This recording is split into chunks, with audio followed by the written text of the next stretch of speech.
மூன்றெழுத்தில் என் மூச்சு இருக்கும், அது திமுக. முடிந்த பின் என் பேச்சு இருக்கும், திமுக. அதானி வந்து பார்த்துட்டு போனார், உங்களுக்கு தெரியும். உங்களுக்கு தெரியும், எல்லாருக்குமே தெரியுமே, எல்லாத்துக்கும் தெரியும். அதை எப்படி அப்படி எப்படி எல்லாத்துக்கும் தெரிஞ்ச விஷயத்தை எப்படி மறைக்க முடியும்? நீங்க பேசலாம், என்ன நீங்க மோடி ஆளு, நீங்க என்ன பண்ணலாம்? நான் மோடி ஆளு சார். அமெரிக்கால கேஸ் ஒண்ணு இருக்க, தமிழ்நாடு அரசு அதை சேர்த்து இருக்காங்களே, வாங்கின டப்பு வாங்கினாங்க. பிரைம் மினிஸ்டர் அதானி பொண்டாட்டி வருவது எப்படி இப்படி எப்படி மோடி மகான் பாத் கரோ சமா கரோ அப்படின்னு இப்படி குனிகிறார். அறிவாலயத்தில் மேலே வந்து மிரட்டல், கீழே வந்து கையெழுத்து, 4 இடங்கள் தெரியுதான்னு. அன்னைக்கு அடங்கின காங்கிரஸ் தான் இன்னைக்கு ஒரு பேரம் பேசுறதுக்கு தயாரா இல்லை. 234 எப்படி சார் ஜெயிச்சது, எப்படி சார் ஜெயிச்சது, எப்படி சார் ஜெயிச்சது அப்படின்னு நீங்க கேட்பீங்க, நானும் பதில் சொல்லிட்டு இருக்கேன். தலைவர் ஸ்டாலின், ஆட்சிக்கு தலைவர் உதயநிதி. இதே எம்ஜிஆர் தான் கருணாநிதி 13 வருஷம் வனவாசத்தை அமைச்சார் சார். வனவாசம் சொன்னீங்களா? ஆமா சார். அதான் இப்போ ராமர் 14 வருஷம் வனவாசம் போனார். ராமர் அயோக்கியநாத் கெட்டவன். எம்ஜிஆருக்கு எல்லா ஜெயலலிதா வரலாம், அது வாரிசு, அது வாரிசு. இது குடும்பம், குடும்பத்துக்கு வாரிசு வித்தியாசம் புரியல. உங்க அளவுக்கு எனக்கு அறிவு இல்லை சார்.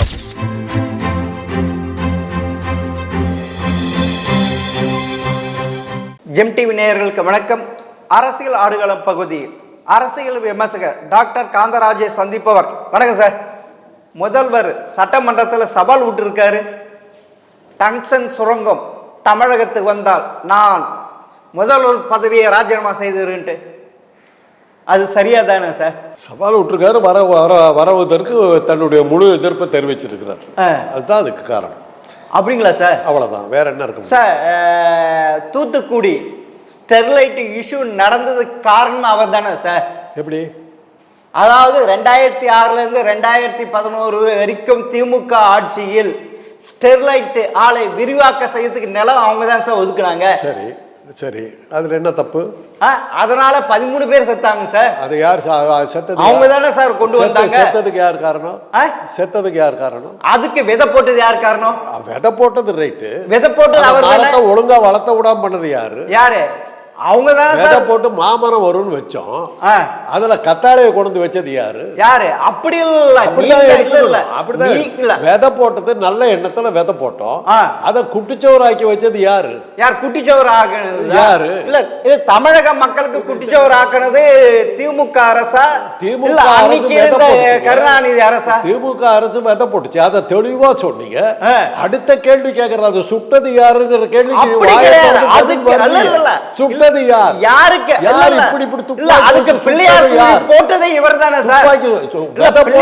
போட்டதே இவர் தானே சார்? பேச விடுங்க, பேச விடுங்க. விதை போட்டாரு, பயிர் வளரும் போட்டாரு, அங்க களைய வளர்த்தனது யாரு? அது இல்ல, அந்த அங்க இருக்கிற மக்கள் பாதிக்கிறாங்க தெரியுது இல்ல, ஸ்டெர்லைட்டால பாதிக்கிறாங்க, சுற்றுச்சூழல் பாதிக்கிறாங்க, அதனால கேன்சர் உருவாது எல்லாமே தெரிஞ்சு இவருக்கு துட்டு வேணும், அது பண்ணிட்டாரா? அவர் ஆரம்பிக்குமா அது மாதிரி இல்ல. அது அப்படிங்களா சார்? ஆமா, ஆரம்பிக்கும் போது அது மாதிரி இல்ல சார். நல்லா சப்போர்ட் பண்றீங்களா சார்? ஆமா, நல்லா அவரை கழுத்த பாத்தீங்கல்ல, அவர் தான் விதை போட்டாரு, அவர் தான் விதை போட்டாருன்னு சொன்னீங்கல்ல, அதுக்கு தான் இதை சொல்றேன். அவர் விதை போட்டாரு, அதுல பயிர் விளையும் நினைச்சாரு, அதுல களைய வளர்த்துலேருந்து பழனிச்சார். இல்ல, அப்படியே எடப்பாடி பழனிச்சார் துப்பாக்கில சுட்டது எடப்பாடி பழனிச்சார். ஆமா சார், அதுக்கு இவர் இடம் கொடுக்காதுன்னா அது நடந்தே இருக்காது சார். சார், நல்ல எண்ணத்துல வந்து இப்ப நெய்வேலி சுரங்கம் இருக்கு சார், தெரியுமா? ஆமா சார். அது வந்து ஆரம்பிக்கும் போது அதுக்கு விதை போட்டது வந்து திமுக. ஆமா சார். அதை ஆரம்பிக்கணும்னு சொன்னது திராவிட இயக்கங்கள். ஆமா சார். நெய்வேலி முதல்ல நான் பேசுறவர்கள் கொஞ்சம் வெயிட் பண்ணுங்க. நெய்வேலி நிலச்சுரங்கத்தை எதுக்காக கேட்டாங்கன்னாக்கா, அன்னைக்கு வந்து சேலத்தில் இருக்கிற கஞ்சமலையில் இருக்கிற இரும்பை எடுப்பதற்கு நிலக்கரி இல்லைங்கிறத அன்னைக்கு சொன்ன ஒரு காரணம். நிலக்கரி இல்லாதனால இரும்பை உருக்க முடியாது, அதனால் எடுக்க முடியாதுன்னும் போது நெய்வேலியில் நிலக்கரி இருக்குது, அதை எடுன்னு சொல்லி திராவிட இயக்கங்கள் போராடிச்சு. போராடின போது நேரு வந்து தன்னுடைய இது பண்ணி ரஷ்யா ரஷ்யாவுடைய உதவி நாடினார். அப்போவே ரஷ்யா என்ன சொன்னாங்கன்னா, இந்த நெய்வேலி நிலக்கரியை வச்சுக்கிட்டு சேலத்து இரும்பை உருக்க முடியாது, இது பழுப்பு நிலக்கரி, இது உபயோகப்படாதுன்னாங்க. ஆனால் திராவிட இயக்கங்களுடைய கொடுத்த அழுத்தத்தினுடைய காரணத்தினால நேரு வந்து அதை தொடங்கிட்டார். தொடங்கினதுக்கு அப்புறம் இப்போ இந்த சேலத்தில் போட்டு பார்த்தா ஒன்றும் பருப்பு வேகலை. வேகலை கேட்டுங்க. கொஞ்சம் முடிக்கிறவரும் கொஞ்சம் பொறுமையாக இருக்கு. உடனே உங்கள் ஆசையை தீர்த்துக்காதீங்க, கொஞ்சம் பொறுமையாக இருக்கு. உடனே என்ன பண்ணாங்கன்னு அந்த சுரங்கத்தை தோண்டியாச்சு, வீண் பண்ணக்கூடாது. அந்த பீங்கான் செய்கிற தொழிற்சாலையாக மாறிச்சு. அதே நேரத்தில் சேலத்தில் இருக்கிற இரும்பையும் நம்ம வீணாக்கக்கூடாதுன்னு பார்த்தாங்க. இன்றைக்கி ஒன்றும் எடுக்கலை. சேலம் இரும்பு கஞ்சமலை அப்படியே இருக்குது. அந்த கஞ்சமலையில் இரும்பு எடுக்க முடியும்னு ஏன் திமுக சொல்லுச்சுன்னா, வெள்ளைக்காரர்கள் காலத்தில் அருணாச்சலா, அது அந்த ஊர் ஏன் ஊர், அருணாச்சலா ஆச்சாரிங்கிறவர் அந்த கஞ்சமலையில் இரும்பு சுரங்கம் தோண்டி தளவாடங்கள், இராணுவ தளவாடங்கள் செஞ்சார். கத்தி, துப்பாக்கி எல்லாமே அதில் செஞ்சார். இன்றைக்கி அந்த தொழிற்சாலை மேலே இருக்குது, அந்த கஞ்சமலை மேலே இருக்குது. நிலக்கரியே இல்லாமல் அந்த ஆள் உருக்கி கொண்டுட்டான். அவர் பேரில் தான் இன்றைக்கி சேலத்தில் இருக்கிற மிகப்பெரிய சாலைக்கு பேர் அருணாச்சல ஆச்சாரி தேர்வுன்னு பேர். அதையெல்லாம் அடிப்படையாக வச்சு தான் திமுக கேட்டுச்சு. இந்த நிலக்கரி இல்லைங்கிறதுக்காக இந்த நெய்வேலியை எடுத்து பண்ணுங்கன்னோம். நல்ல எண்ணத்தில் நேரு கொண்டு அதே முடிக்கிறோம் சார், கொஞ்சம் இருங்க. நெய்வேலி நிலக்கரியை எடுத்து பண்ணிடலான்னு தான் ஆரம்பித்தாங்க. உபயோகப்படலன்னு தெரிஞ்சதுக்கப்புறம் அந்த ஆரம்பித்த சுரங்கத்தை வீண் பண்ணக்கூடாதுங்கிறதுக்காக அது நெய்வேலியில் அது நடக்குது, போயிட்டு இருக்கு. அதாவது காக்கா உட்கார பணம்பழம் இந்த கதையை ஏதோ நல்லது முடிஞ்சு போச்சு. அதை வேற என்ன பண்ண முடியும்? பச்சையா பேசுறீங்க. அப்புறம் பச்சையா இல்ல, உண்மையை தானே பேசுறேன். வடநாட்டில் இருக்கிற சேட்டு பசங்கள்லாம் என்னத்துக்கு சார் திருப்பூருக்கு வர்றான்? அவன் என்னத்துக்கு சார் இந்த தமிழ்நாட்டுக்கு வந்து வேலைக்கு வர்றான்? அப்பனா அந்த தொழில் வளர்ச்சியே தமிழ்நாட்டு தான் இருக்குதுன்னு சொல்றாங்க அரசாங்கம். அது உங்க ஒன்றிய அரசாங்கமே அந்த ரிப்போர்ட்டை நேற்று கொடுத்துருக்கு சார். 14.1% வளர்ச்சி அடைஞ்சிருக்கு தமிழ்நாடு. அதே எம்ஜிஆர் தான் கருணாநிதி 13 வருஷம் வனவாசத்தை அமைச்சார் சார். எதுவுமே செய்யலன்னா எப்படி சார் தமிழக மக்கள் அதிமுக தேர்ந்தெடுத்தாங்க? வனவாசம் சொன்னீங்கல்ல, வனவாசம் சொன்னீங்க இல்லையா? வனவாசம் சொன்னீங்களா? ஆமா சார். அதான் இப்போ ராமர் 14 வருஷம் வனவாசம் போனார். ராமர் அயோக்கிய நாத்து கெட்டவன். அப்படி கிடையாது. இல்ல கேட்க அப்படி கிடையாது. போறது தப்புன்னாக்கா ராமர் உங்க வாக்கு பிரகாரம் அப்படி கிடையாது. வனவாசம் ஏன் போனாங்க? கைகேயினுடைய முட்டாள்தனத்தினால போனாங்க. யாரு இன்னைக்கு? இல்ல இன்னைக்கு ஸ்டாலின் இருக்கார். 3 தடவை இல்ல இன்னைக்கு ஸ்டாலின் இருக்கார். அதே மன்னராட்சி இருக்கிறதா? எப்படி முகலாயர பரம்பரைகள அண்ணன் தம்பிங்களை கால் வாரிட்டு எப்படி மன்னர் வருவாங்க, அதே மாதிரி ஸ்டாலின் மூக்கா முத்தையும் அழகிரியும் அழிச்சிட்டு தலைவர் பதவிக்கு வந்திருக்க சார். சரி, அது ஏத்துக்கிறீங்களா? அதுல உங்களுக்கு என்ன பாதிப்பு? உங்களுக்கு என்ன பாதிப்பு? அதுல என்னது? அதுல நீங்க எந்த வகையில பாதிக்கப்பட்டீங்க? அதுல அது ஜனநாயக கட்சியா திமுக? ஜனநாயக எம்ஜிஆர் செய்த தப்பு தானே அது. இப்போ முகலாயர்னு சொன்னீங்களே, அக்பருக்கு அப்புறம் ஜஹாங்கீர் வந்தார். ஆமா, மக்களால் தேர்ந்தெடுக்கப்பட்டு வந்தாரு. அப்படி மக்களால் தேர்தல் எலெக்ஷன் சார். அது இல்ல, அது மன்னர். இது ஜனநாயக நாட்டில் இல்ல இது ஜனநாயக நாட்டில் ஜஹாங்கீர் வந்து எலெக்ஷன் நின்றாரா? ஜஹாங்கீர் எலெக்ஷன் நின்றாரா? யாரு? இல்ல சார். இல்ல சார். அப்படிங்களா? அண்ணான்னு கூப்பிட்டோம். குடும்பங்க, அங்கெல்லாம் ஒரு குடும்பங்க. இல்ல அண்ணா என்ன சொன்னாரு? இல்ல அண்ணா என்ன சொன்னார்? திமுகவில் தலைவர் வந்து ஈவார் பெரியாருக்குன்னு, அதுக்கே அந்த திராவிடத்துக்கே துரோகம் பண்ணிட்டு தானே கருணாநிதி வந்திருக்காரு. தலைவர்னு கூப்பிடல. இல்ல அந்த பதவிக்கு கருணாநிதி துரோகம் பண்ணிட்டு தானே வந்தாரு. உங்களுக்கு அது துரோகம் தெரியல, எங்களுக்கு அது தெரியலையே. அது அப்பனா உங்களுக்கு ஒண்ணுமே தெரியல. எங்களுக்கு ஒண்ணும் தெரியாது. அது பழகி போச்சா சார்? ஆமா, திராவிட கட்சிகளுக்கு பழகி போச்சா? ஏத்துக்கிட்டோம். அந்த குடும்பத்துக்கு பட்டாயம் கொடுத்துட்டோம். ஆமா கொடுத்துட்டோம். கொடுத்துறீங்களா? கொடுத்துட்டோம் சார். சொல்றதுக்கு இதுவா இல்ல சார், கூச்சம் இல்ல சார். எங்களுக்கு ஒன்றும் கூச்சம் இல்லையே, எங்களுக்கு ஒன்றும் கூச்சம் இல்லையே. அமித்ஷாவுடைய மகன் ஜெய்ஷா வரலாம். அது வந்து வாரிசு, அது வாரிசு. இது குடும்பம். புரியல சார். இது குடும்பம் வேற, வாரிசு வேற. புரியல சார். இல்ல குடும்பம் வேற, வாரிசு வேற. இல்ல கருணாநிதி ஸ்டாலின் பொண்டாட்டி ஜெவியன் ஜானகி வரலாம். அது எம்ஜிஆருக்கு எல்லா உறவுமே தெரியாத ஜெயலலிதா வரலாம். அது வாரிசு, அது வாரிசு. இது குடும்பம். குடும்பத்துக்கு வாரிசு வித்தியாசம் இருக்குல்ல. புரியல சார். உங்க அளவுக்கு எனக்கு அறிவு இல்ல சார், அவ்வளவுதான் சொல்றேன். அப்படியா சார்? உங்களுக்கு நான் நிறைய வாரிசு வேற குடும்பம் வேற இல்ல சார். அதாவது திமுகல இருக்க அறிவாளிகளா அந்த அறிவு மங்கி போயிருதா? ஆமா சார், மங்கி போச்சு சார். நாங்களாம் மூளை கட்ட விடுங்க. உங்க அளவுக்கு எங்களுக்கு அறிவு இல்ல. வாரிசு வேற குடும்பம் வேறன்னு சொல்ற அளவுக்கு எங்களுக்கு புரியலையே. நாங்க முட்டாளுங்க சார். அப்படிங்களா? அளவுக்கு எங்களுக்கு தெளிவு இல்லை சார். நீங்க எவ்வளவு தெளிவா இருக்கீங்க. வாரிசு வேற குடும்பம் வேறன்றீங்க. ஆமா சார், வித்தியாசம் இருக்கு சார். இருக்கட்டும் சார். இருக்குது சார். அந்த அளவுக்கு எங்களுக்கு தெரியல சார். இப்ப துரைமுறை இருக்க கதிரான அந்த வாரிசு. ஓஹோ, அவர் மகன். ஆமா ஆமா. இப்ப நேரு இருக்கார், அவரோட மகன் வந்து அது வாரிசு. அது குடும்பம் கிடையாது, குடும்பம் கிடையாது. ஆனா இங்க வந்து திமுகல குடும்பம் ஒண்டிதான். அந்த கோபாலபுரத்து ஒண்டிதான் திமுகவுக்கு தலைவராக முடியும். அந்த கட்சி ஜெயிச்சா முதல்வராக முடியும். வேற யாருக்கும் இல்லையா? இல்ல. அந்த தகுதி இல்லையா? இல்ல. அவங்களுக்கு அறிவு இல்லையா? இல்ல. அவங்க அந்த குடும்பத்துக்கு மாத்திரம் ஜீன்ல மாத்திரம் அந்த அறிவு இருக்கா? ஆமா. அந்த ஆளது இதுக்கு. ஆமா சார். எப்படி சொல்றேன் நான் சொல்றது? ஆமா ஆமா. நீங்களே தஞ்சாவூர் தலையாட்டி பொம்மையா சார்? நான் சொல்ல வேண்டியதெல்லாம் நீங்களே சொல்லிட்டீங்க. இல்ல, அது நீங்க தஞ்சாவூர் தலையாட்டி பொம்மையா சார்? ஆமா சார், ஆமா சார். என்னுடைய கருத்துக்களை நீங்க சொல்றீங்க, அதுக்கு ஆமாம் போடுறேன் நான் சொல்றது. அப்பனா நீங்க சொன்னது பூரா உண்மை சார். அதான் நான் சொல்றது உண்மை. ஆமா ஆமா. கலைஞர் குடும்பத்துக்கு தான் அறிவு இருக்குது, ஆமா இருக்குது. கலைஞர் குடும்பத்தை தகுதி இருக்குதா, ஆமா இருக்குது. கலைஞர் குடும்பத்தை சேர்ந்தவங்க தான் வரணுமா, ஆமா வருவாங்க. நீங்க என் பாயிண்ட் நீங்க சொல்லிட்டு அது ஆமான்னு சொல்லிட்டு போனேன். இதுக்கெல்லாம் முதல் தப்பு செஞ்ச எம்ஜிஆர் ஒத்துக்கிறீங்களா? கலைஞரை அந்த முதல்வர் பதவி கொண்டு வந்து நிக்காது இருந்தா இந்த திராவிட கட்சிக்கு வந்திருக்காது இல்ல.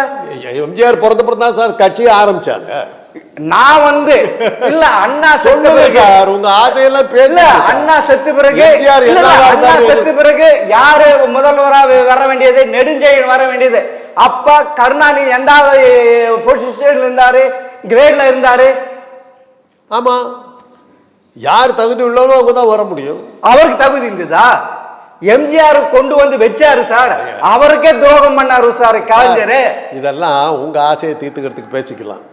அந்த கட்சியில் இருந்தவங்க நாங்கள் எம்ஜிஆர் என்ன ரோல் பிளே பண்ணாருன்னு எங்களுக்கு தெரியும். என்ன அப்படி நாங்கள் அதெல்லாம் பேச மாட்டோம். என்ன ரோல் பண்ணாரு? அது தேவையில்லாத விஷயம் சார்.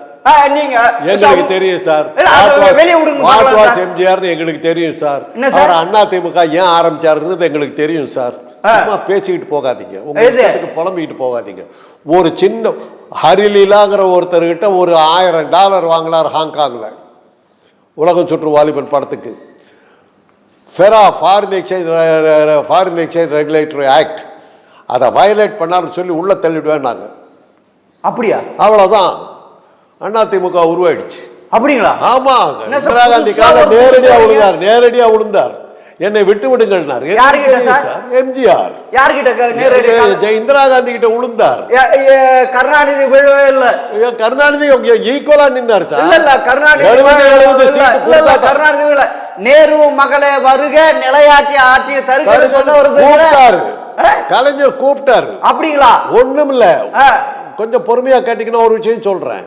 இந்திரா காந்திக்கு சீட்டு கொடுப்பேன்னாருங்க எம்ஜிஆர் இடைத்தேர்தல். ஆமா சார். என்ன ஆச்சு? என்ன பண்ணார்? அப்புறம் என்ன ஆச்சு? சீட்டு கொடுக்கறேன்னு. அப்புறம் என்னாச்சு? முடியாது, வேண்டாம். ஏன் முடியாது? ஏன் முடியாது? எதுக்கு ஏன் முடியாதுன்னாரு? ஓ, கலைஞர் உள்ள புகுந்து கெடுத்துட்டாரு. அது ஒத்துக்கிறீங்களா? அப்ப கலைஞருக்கு எம்ஜிஆரோட சக்தி சாமர்த்தியம் இருக்கு ஒத்துக்கிறீங்களா? யாரு? கலைஞருக்கு எம்ஜிஆர் அப்படி கிடையாது. கலைஞர் வந்து இந்திரா காந்தி கால்ல போயிட்டு இந்திரா காந்தி கால்ல போயிட்டு சரண்டர் கால்ல விழுந்தாங்க. ஏன்னா சர்க்காரிய கமிஷன் ஈத்து மூணுன்ட்டு சர்க்கார் அறிவுபூர்வமாக கமிஷன் என்ன பண்ணிவிட்டாங்க? சர்க்கார கமிஷன் போட்டாங்களே, என்ன ஆயிடுச்சு? என்ன ஆயிடுச்சு? எது அதனுடைய விளைவு என்ன? சரண்டர் ஆயிட்டாங்க. ஜெயிலுக்கு போனாரா? அது அவங்க இந்திரா காந்தி என்ன, நாங்க சர்க்கார கமிஷன் போட்ட இந்திரா காந்தி என்ன அது சரண்டர் தோத்தாங்க சார். 2006 என்ன சார் இருந்தது? அண்ணா அறிவாலயத்துல கீழே கூட்டணி பத்தி ஷேரிங் மேல என்ன சார் நடந்தது? சிபிஐ அமலாக்கத்துறை ரைடு நடந்தது சார். அப்படிப்பட்ட கட்சி சார் இது. அப்புறம் என்னாச்சு? அதெல்லாம் இல்ல நடக்கிற இது. அதாவது தாம் குடும்பத்தை காப்பாத்துக்கு எந்த நிலைமைக்கும் போவார் கருணாநிதி. ஸ்டாலின் அப்படிதான் போவாரு தாங்க குடும்ப வாழ்த்துக்கு. அது ஒத்துக்கிறீங்களா? ஆமா, தான் குடும்பத்தை காப்பாத்துறதுக்கு ஒவ்வொரு தலைவனும் அப்படித்தான் செய்வான். அதுல என்ன இல்ல? கௌதம் அதானியை பார்த்து மீட் பண்ணி இருக்காரு, அது நாங்க பார்க்கலான்ட்டு முழு பூசணிக்காய சுண்டு வரல மறைக்கிறார் சார்.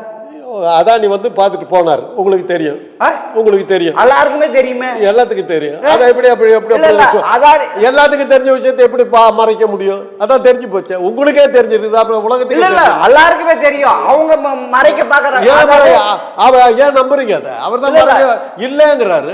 பூனை கண்ணு முடிச்சீங்கன்னா பூலோகமே இருந்து அப்படி நினைக்குது கோபாலபுரம் குடும்பம். நிரூபிக்க வேண்டியதானே, நிரூபிக்க வேண்டியதுதானே. இந்த பாருங்க, அதானியும் ஸ்டாலின் பேசின போட்டோ இதோ அப்படின்னு காட்டுங்களா? தெரியாது. அப்ப உங்களுக்கு தெரியாது அவர் எப்படி கொடுத்தாரு? அவரை ஒரு வருஷம் ஜெயில வச்சிருந்தாரு, ஒரு உத்தம தியாகி. அதெல்லாம் பேசலாம், எங்களை உள்ள தள்ளிப்பிடுவீங்க. நீங்க பேசலாம், ஏன்னா நீங்க மோடி ஆளு, நீங்க என்ன பண்ணலாம், மோடி ஆளு பேச முடியாது சார். இப்போ நீங்க சொன்னா உண்மை, நாங்க சொன்னா போய் அப்படிதான் பேசுறீங்க. அப்படி இல்ல, நீங்க நாங்க அதானியை சந்திச்சதுக்கு ஆதாரத்தை காட்டு சார். ஆதாரம் இருக்குதா சார்? எல்லாரும் இருந்தது சார். அது அறிக்கை விட்டா அதானி வந்ததுக்கு இங்க வந்ததுக்கும் அவரை சந்திச்சதுக்கு ஆதாரத்தை காட்டுங்க. இல்ல அமெரிக்கால கேஸ் ஒண்ணு இருக்குது, அமெரிக்கால கேஸ் ஒண்ணு இருக்கு. தமிழ்நாடு அரசு அதை சேர்த்து இருக்காங்களே, வாங்கின டப்பு வாங்கினாங்க. அதானி வந்து தமிழ்நாட்டில் இருக்கிற பெட்ரோல் பங்குக்கு பூரா அதானி தான் சார். இது டப்பு வாங்கி இருக்காங்க. ஆமா, டப்பு வாங்கி டப்பு தான் வாங்கினாங்க. கரெக்ட். அதானி வந்து அது மாதிரி நிறைய பேர்த்து வேலைக்கு வச்சிருக்காரு. பிரைம் மினிஸ்டர் வேலைக்கு வச்சிருக்கிற ஒரே ஆளு சார் இந்தியா உலகத்திலேயே அதானி. அப்படிங்களா? ஆமா. இங்க பிரைம் மினிஸ்டர் இப்ப அதானி பொண்டாட்டி வருவது எப்படி இப்படி எப்படி மோடி மகான் இப்படி இப்படி मार्च में तंगे मैम साहब को आपके बात करो समा करो அப்படின்னு இப்படி குனிறாரு சார். அதானி அம்பானி வீட்டு கல்யாணத்துல சந்தன கும்பத்தை எடுத்துக்கிட்டு எல்லாத்துக்கும் கொடுத்துக்கிட்டு இருக்காரு. யார்? Prime minister of this country.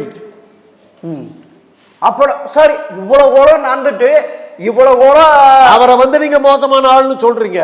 அந்த மோசமான ஆள ஸ்டாலின் சந்திச்சது தப்பு. அப்ப மோடி செஞ்சது என்ன? எது? அப்ப மோடி அது நாங்க இங்க நம்ம தமிழ்நாட்டுல விஷயத்துல வர்றோம், நாங்க சந்திக்கிற மோடி செஞ்சது அப்பனா எப்படி கல்யாணத்துக்கு வந்து எடுபடி வேலை பார்க்கும்போது அவர் வந்து வீட்டுல வரவேற்பு கொடுத்து பேசினா என்ன தப்பு? இல்ல, இனி வந்து தமிழ்நாட்டுல ஜெயிக்க முடியாதுன்னு கூட்டணி அப்படியே பாதுகாக்கிறதுக்கு, அதாவது கோழி குஞ்சிகளை பாதுகாக்கல வருதுகிட்டு இருந்த அதே மாதிரி யாரும் பிச்சுட்டு போக முடியாது. எது கம்யூனிஸ்ட் ஈத்து வச்சிருக்காங்க, காங்கிரஸ் ஈத்து வச்சிருக்காங்க, பிசிகாவை ஈசது. அப்படி இருக்கிறப்ப எப்படி சார் சவால் விடுறீங்க? இல்ல 200 தொகுதியில எப்படி சார் ஜெயிப்பு சவால் விடுறீங்க? மோடி வந்து தனியா ஆட்சி நடத்திட்டு இருக்காரு. மோடி வந்து ஒன்றிய அரசு வந்து தனியா நடத்திட்டு இருக்காரு. யாரு? மோடி. இல்ல நீங்க தானே நீங்க தானே சந்திரபாபு நாயுடு நிதிஷ்குமார் இல்லன்னு மோடி எங்க போயிருக்கு? அப்படியா? எங்க போயிருப்பாரு? இல்ல இங்க தெரியலன்னா கேட்டு இல்ல இங்க இனி வந்து 2000 உட்கார்றதுக்கு அவர் உட்கார மாட்டேங்கிறாரு. சந்திரபாபு நாயுடு நீ உட்கார்ந்தாதான் நான் உட்காருவேன்னு சொல்லி அப்படி வீடியோ போட்டீங்களே, வீடியோ போட்டீங்களா? நீ உட்கார்ந்தாதான் நான் உட்காருவேன். நீ உட்காரு. அவர் சந்திரபாபு நான் உட்காந்துக்கிற முடியாங்கிறாரு. ஒரு பிரைம் மினிஸ்டர் ஆஃப் இந்தியா அப்படி புடிச்சு உட்காரு, நீ உட்கார்ந்தாதான் உட்கார வேண்டாம். சார் வீடியோ இருக்கு சார், உலகம் பூரா பார்த்த வீடியோ. எப்படி கருணாநிதி 3 எழுத்துக்கு பயந்தாரோ அதே மாதிரி இன்னைக்கு ஸ்டாலினும் உதயநிதியும் அந்த 3 எழுத்துக்கு பயப்படுறாங்க. காலத்தின் கட்டாயம் பார்த்தீங்களா சார்? எது 3 எழுத்துனா என்னது? 3 எழுத்தில் என் மூச்சு இருக்கும், அது திமுக. முடிந்த பின் என் பேச்சு இருக்கும், திமுக. அப்படின்னு யார் சார் பண்ணாரு? எம்ஜிஆர் பண்ணாரு. எம்ஜிஆர் பண்ணாரு. எம்ஜிஆர் பண்ணாரு. அப்ப அதே இப்பத்தி அவர் அதுல இப்ப இன்னைக்கு இளைஞர்களுடைய அப்படியே வசீகர செய்யக்கூடிய அந்த 3 எழுத்து பார்த்து பயப்படுறீங்க இல்ல? யார் பயப்பட்டா? அவங்க கிட்ட தான் ஆட்சி இருக்குது. 3 எழுத்து.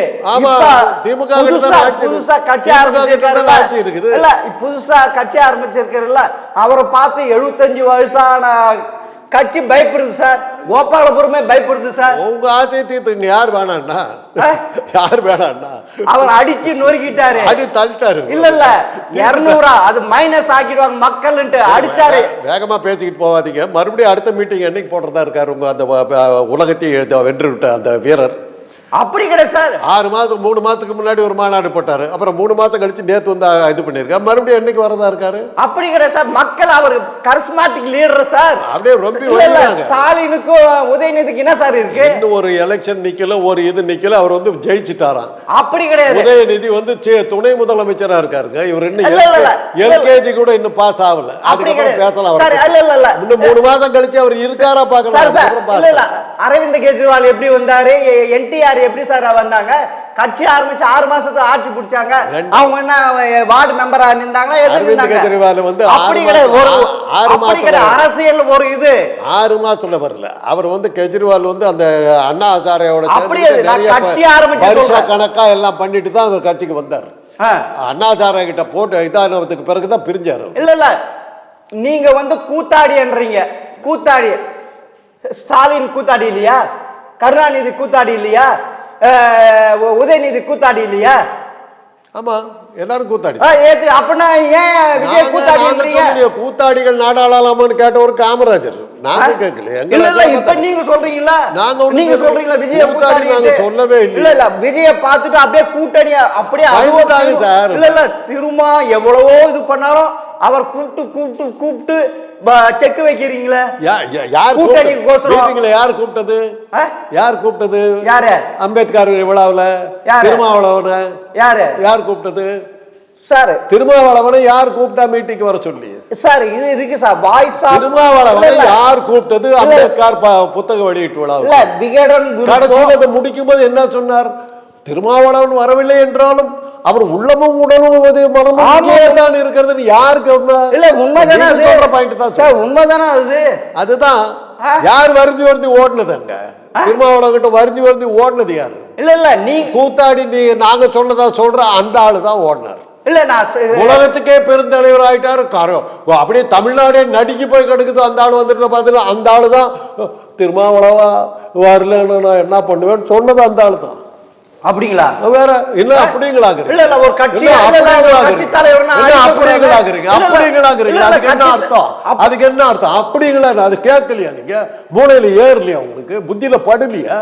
இல்ல இல்ல 2026 திருமாயம் கம்யூனிஸ்ட் காங்கிரஸ் இல்லனா திமுக தேராதன்ட்டு ஒரு முடிவு வந்துட்டீங்கல்ல. 2026 இவர் என்னவா இருக்காருன்னு பாப்போம். அப்படா நீங்க எப்படி சொல்லலாம்? நாங்க 200 தொகுதியில ஜெயிப்போம் சார். உனக்கு இருந்த தைரியம் சொல்லுங்களேன். இல்ல கடிமொழி நான் இருமா அப்பாவோட சொல்லிறேன் 200 தொகுதி ஜெயிப்பாருன்னு. எந்த இருமா போறீங்க? எனக்கு தைரியம் இருந்து நான் சொல்றேன். துணிச்சல் இருந்தா சொல்லுங்க. 200 தொகுதியில் உனக்கு தோற்கடிப்பேன் வாயில வரலையே. உங்க தளபதி கிட்ட உங்க உலக மகா தலைவர்கிட்ட வரலையே. உங்க உலக மகா தலைவர் அதை சொல்லலையே. 200 தொகுதியில் உன்னை தோற்கடிக்கப்பட்டு சொல்ல வேண்டியதான். சொல்லியிருக்காரு சார். அவரை பார்த்து அப்படியே திமுக நடுங்குது சார். அப்படியே தொடர் நடுங்குது சார். எப்படி வடிவேலு பில்டிங், அதாவது பில்டிங் ஸ்ட்ராங் பேஸ்மெண்ட் வீக் சொல்ற அதே மாதிரி நிலைமையில இன்னைக்கு திமுக இருக்கு சார். அது ஒத்துக்கிறீங்களா? உங்க ஆசை. அப்படிப்பட்ட திமுக பத்தி ஏன் என்னத்துக்கு ஒரு உலகமகா தலைவர் வந்து திருமாவளவரை எல்லாம் கூப்பிட்டு இழுத்து பேஸ்மெண்ட் வீக் ஆகி போச்சுல. அதாங்கதான் ஒண்ணுமே இல்லையே. அந்த கட்சியை பார்த்துக்கிட்டு இவர் என்னத்துக்கு அந்த கட்சியை ஒழிப்பேன்னு சொல்லாதான் ஒழிஞ்சு போச்சு. அப்புறம் என்னத்துக்கு அதை ஒழிக்கிறேன்? நீங்க சொல்றீங்களா ஒரு 10 லட்சம் கோடி உறுப்பினர்கள் கொண்ட ஒரு கட்சியினுடைய தலைவர் அந்த விஜய் என்னத்துக்கு திமுகவை தாக்கி போயதோ ஒண்ணுமில்லாத கட்சி திமுக இதுவரைக்கும் கூட்டணி இல்லாம ஜெயிச்ச சரித்திரமே கிடையாது. வரலாறே கிடையாது. உங்களுக்கு தெரியும், உங்களுக்கு நல்லா தெரியும். அண்ணாவில் இருந்து இதுவரைக்கும் திமுக ஜெயிச்சது சரித்திரமே கிடையாது. ஆன்டி இன்கம் டிஎம்கே ஓட்டு தான் தமிழகத்தில் அதிகம். அது ஒத்துக்கிறீங்களா? ஆன்டி இன்கம்பன்சின்னா என்ன அர்த்தம்னு தெரியுமா? அதுக்கு மூடி மறைக்க வேண்டாம். நேரா ஸ்ட்ரைட் பாயிண்ட் வாங்க. திமுகவை விரும்பாதவர்கள் தமிழகத்தில் அதிகமாக இருக்கிறார்கள். ஒத்துக்கிறீங்களா? திமுக விரும்பாதவர்கள் தமிழகத்தில் அதிகமாக இருக்கிறார்கள். அதனால்தான் அதிக முறை வெற்றி முதல்வர் பதவியில் அமைக்க உட்கார வைக்காமல் அதிமுகவை உட்கார வைக்கிறாங்க. 3 தடவை தான் எம்ஜிஆர் இருந்தார். கலைஞரும் 3 தடவை இருந்தார். ஜெயலலிதா 2 தடவை இருந்தாங்க. 1991, 2011, 2016, 16 கூட்டணி இல்லாம ஜெயிச்சாங்க சார். இருக்கட்டும் சார். இவ்வளவு நீங்க சொல்றீங்கல்ல, நீங்க இவ்வளவு சொல்றீங்களா திருமாவை ஈர்த்து நீங்க வந்து 200 தொகுதி ஜெயிக்க வேண்டிய நீங்க கூட்டணி இல்லாம நின்று சவால் ஓட முடியுமா? நின்னாரு கலைஞர் ஒரு தடவை நின்னாரு, ஒரு தடவை நின்னாரு. எப்ப சார்? 76ல வந்து அவர் 77ல வந்து அவரோட கூட்டணி யாருமே வைக்கல, தனியாக நின்று 25 இடத்துல ஜெயிச்சார். 25 இடத்துல ஒண்டியா நின்று ஆட்சி பிடிச்சாரா? ஆட்சி ஜெயிச்சாரா இல்லையா? உங்களை போன்ற ஊடகங்கள் அத்தனை பேரும் சேர்ந்து நின்று எல்லாம் பண்ணி கூட 25 இடத்துல ஜெயிச்சு வந்தார் அவர். அதே கலைஞர் தான் 2011 எதிர்கட்சி கூட ஆக முடியல சார். தேவையில்லைன்னு அது காரணத்தோட தான் போனார். அப்படியா? ஆமா, தோத்து போடுவோம் தெரிஞ்சு போச்சு. ஆமா, தெரிஞ்சுதான் நின்னார். 2026 தோப்போன்னு தெரிஞ்சுதான் நின்னார். அப்புறம் 2026 போன காங்கிரஸ் தான் அடிபட்டு போச்சு. அன்னைக்கு தான் காங்கிரஸ் விழுந்தது. அப்படியா? ஆமா, நீங்க தானே சொன்னீங்க அறிவாலயத்தில் மேல வந்து மிரட்டல், கீழே வந்து கையெழுத்து போட்டார். எத்தனை சீட்டு? 60 சீட்டு வச்சுக்கோ, நில்லு. நின்னாரு, தனக்கு வேணுங்கிற சீட்டை ஜெயிச்சுக்கிட்டாரு. அவங்களுக்கு ஆதரவு கொடுக்கல. 4 இடங்கள். காங்கிரஸ் சொன்னார், உன் யோகியதை இவ்வளவுதான் தெரியுதான்னாரு. அன்னைக்கு அடங்கின காங்கிரஸ் தான், அன்னைக்கு அடங்கின காங்கிரஸ் தான் இன்னைக்கு ஒரு பேரம் பேசுறதுக்கு தயாரா இல்லை. அப்படியா? இன்னைக்கு ஆமா, எதிர்கட்சியா தானே தோத்து தேசிய கட்சியான காங்கிரஸ் வந்து தமிழ்நாட்டில் இல்லைங்கிறத ப்ரூவ் பண்ணார் அவர். அப்போனா 2026 விஜய் வரதுக்கு முன்ன நாங்க தான் திருப்பி ஆட்சி அமைப்பு அந்த இதுல இருந்து அவரை வந்து பயமுறுத்தினாங்க. அவரை வந்து அந்த மத்திய ஒன்றிய அரசுல இருந்துகிட்டு இருந்த அந்த கூட்டம் வந்து பயமுறுத்துச்சு. இல்ல, இன்னைக்கு அதிமுக நல்லா ஸ்ட்ராங் ஆகுது, எல்லாமே ஸ்ட்ராங் ஆகுது. இனி வந்து நம்ம கூட்டணி இல்லாம ஜெயிக்க முடியாது, 2026 வர முடியாதுன்ட்டு அப்படி ஒரு இதுவா? அப்படி இருந்தாக்க அவங்க 200 இடத்துல நாங்க ஜெயிப்போம் சொல்றாங்க. 200 இடத்துல போக்குல விட்டுட்டு போக வேண்டியது. இன்னைக்கு அதை மாத்திட்டாங்க தெரியுமா உங்களுக்கு? அப்படியா? 234 ஜெயிப்போம்னு சொல்லியிருக்காங்க. அப்படியா? ஆமா. அது எப்படி சார் இது வரும்? அள்ளி வர வேண்டியதுதான். அப்ப அன்னைக்கு அந்த வெற்றி விழாவில் நாம 2 பேரும் பத்தி பேசுவோம். 234 எப்படி சார் ஜெயிச்சது, எப்படி சார் ஜெயிச்சது, எப்படி சார் ஜெயிச்சது அப்படின்னு நீங்க கேட்பீங்க, நானும் பதில் சொல்லிட்டு இருப்பேன். அப்படிங்களா? ஆமா. இதுக்கெல்லாம் காரணம் அடுத்த முதல்வராக, அடுத்த தலைவராக உதயநிதி வரதுக்கோசம் இப்படி எல்லாம் போறீங்களா? அதுக்கு விஜய் எதிர்ப்பா வந்துடும், அதுல மண் மீந்துரும் பயப்படுறீங்களா? நாங்க தான் 234 வருவோம்னு சொல்றோமே சார். இன்னைக்கு வரலாம் உங்க ஆளு வந்து விஜய் வாயை திறந்து நான் ஒரு இடத்துல ஜெயிப்பேன்னு சொல்லலையே சார். சொல்லுங்களேன் சார். அவர் தான் ஆட்சியை அகற்றி அகற்றுவேன்னு சொன்னார். நான் வருவேன் சவால் விட்டு இருக்கு சார். அகற்றுவேன்னு சொல்லிட்டு அதிமுக சவால் விட்டு இருக்கு சார். என்ன அடுத்தது எங்கள் தான் ஆட்சி, அதிமுக கூட தான் சார் சொல்லி அவன் தெரியுது இல்ல, ஒவ்வொருத்தரும் தான் சொல்லுவாங்க, ஒவ்வொருத்தரும் அது மாதிரி தான் சொல்லுவாங்க. அதே மாதிரி அதிமுக கூட அடுத்தது நாங்க தாங்கிறோம். இன்னைக்கு வரல இந்த விஜய் சொல்லலையே, அடுத்தது நான் தான் சொல்லலையே. அப்பனா அவருக்கு நம்பிக்கை இல்ல. அப்ப இவ்வளவு பேர் தூக்கி விட்டு கூட அவருக்கு இன்னும் நம்பிக்கை வர்ற, நம்ம வருவோங்கிற நம்பிக்கை அவருக்கு இல்ல. அப்ப திமுக நம்பிக்கை இருக்கு, திமுகவுக்கு இருக்குது, அதிமுக இருக்குது. அதனாலதான் 2 பேரும் நாங்க தான் ஆட்சிக்கு வருவோம்னு சொல்றாங்க. அதனாலதான் சொல்றாங்க. இன்னைக்கு வந்து உங்க விஜய், உலக மகா தலைவர் விஜய் வாயை திறந்து நான் ஆட்சிக்கு வருவேன்னு சொல்லவே இல்லையே, சொல்லவே இல்லையே. எங்க உன்னை ஒழிப்பேன், மன்னர் ஆட்சி ஒழிப்பேன், அந்த ஆட்சி ஒழிப்பேன், இவனை ஒழிப்பேன் நான் வருவேன் சொல்லலையே. குறைஞ்சிருச்சு சார். ஆனா 200 இடத்துல ஜெயிக்க போறேன்னு சொல்றாங்களே. அப்படியா? ஆமா. அப்படியான்றீங்களே, பொண்ணு புரியலையே. என்ன ஆச்சரியமா இருக்கு என்ன பேசுறீங்க? 20